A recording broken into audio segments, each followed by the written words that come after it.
Alors, de retour avec Chantal Couillard pour la chronique restaurant. Euh, je n'ai pas vraiment de coup de cœur restaurant, mais si vous aimez vraiment les hamburgers, essayez chez Victor. C'est bon. Il y a plein de sortes. Euh, il y a deux Victor à Québec.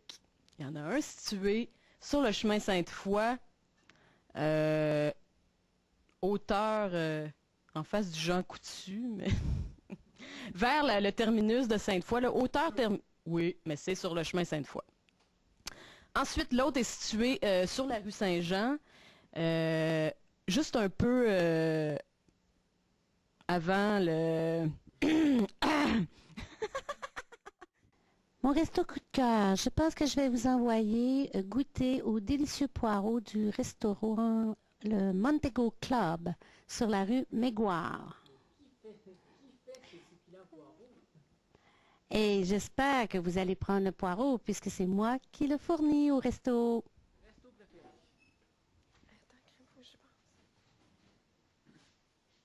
Vous aimez manger? Vous aimez la gastronomie québécoise? Justement, un bon restaurant à Québec, c'est le Cochon d'Inde. Si vous n'êtes jamais allé, il y a de très bons brunchs, des dîners et des soupers. Mais pour les brunchs, c'est vraiment, vraiment un bon restaurant. Vous en avez un dans le Vieux-Québec et vous en avez un aussi sur le boulevard René-Lévesque à Québec et un à Seinery sur la rue Maguire. Donc, 3 restaurants et un seul. C'est ça. Et une seule qualité, c'est ça. Et oui, bonjour Guillaume Brotagnon, reporter gastronomique.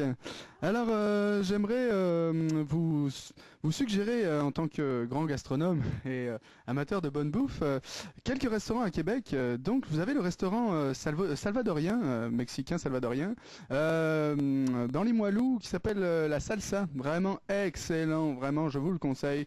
Une petite ambiance, vraiment très latino, très chaud, parfait. Aïe aïe aïe, oui, comme nous dit notre cuisinière de choc. L'album, des albums, je pourrais vous en citer des tonnes et des tonnes, mais je vous conseillerais le dernier.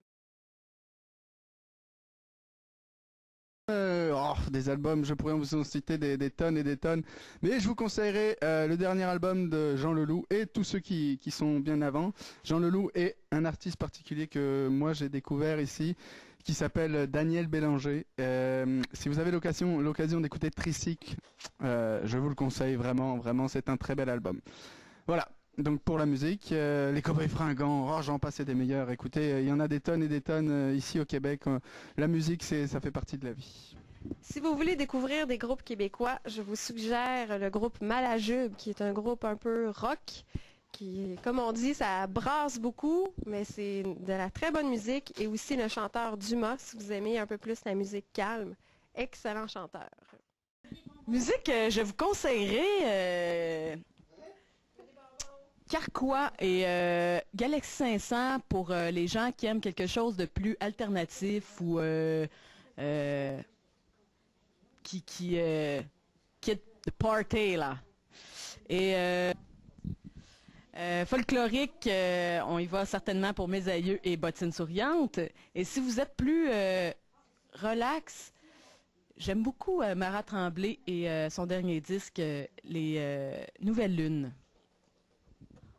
Oh, pour les albums musicaux, j'aime bien. J'ai un faible pour les auteurs-compositeurs québécois. Alors, peut-être que je vous suggérerais peut-être le dernier de Luc de la Rochelière, ou peut-être Richard Séguin aussi, ou peut-être Gilles Vigneault, ou peut-être même Félix Leclerc. OK, alors il y a Richard Desjardins, il y a aussi Robert Charlebois, et peut-être même Claude Dubois, si vous préférez. Ou peut-être aussi un tour du côté...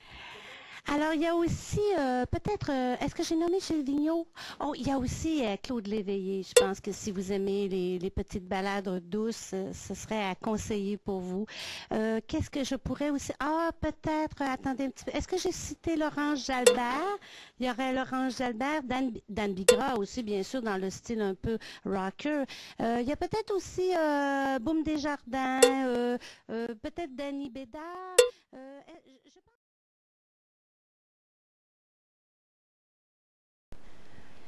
Je Bon, j'ai un petit parti pris, il faut dire, pour l'île d'Orléans, mais je peux vous suggérer quand même d'autres choses.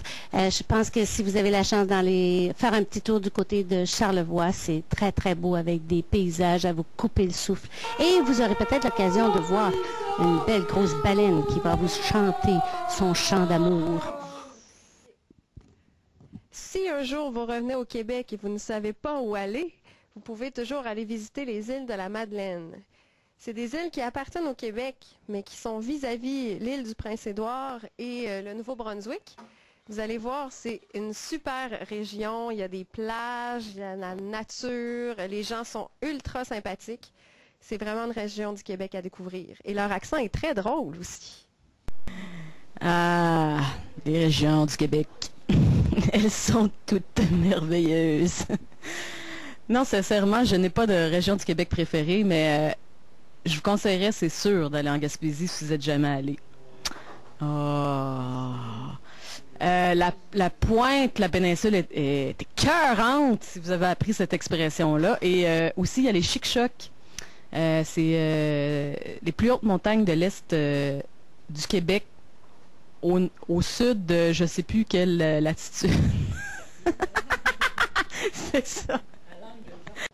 Alors, au niveau des régions du Québec, je n'ai pas encore fait tout le tour, mais Chantal vous disait la Gaspésie, c'est vrai que la Gaspésie est très belle, mais je vais lui laisser ce choix puisque c'est elle qui l'a choisi, n'est-ce pas? Non, je vais vous conseiller d'aller en Estrie, voir le mont Orford, pendant qu'il est encore public, évidemment, puisque ne rentrons pas dans le débat, hein, nous parlons des régions québécoises. L'Estrie en automne est vraiment très très très très beau. Moi j'ai vraiment apprécié.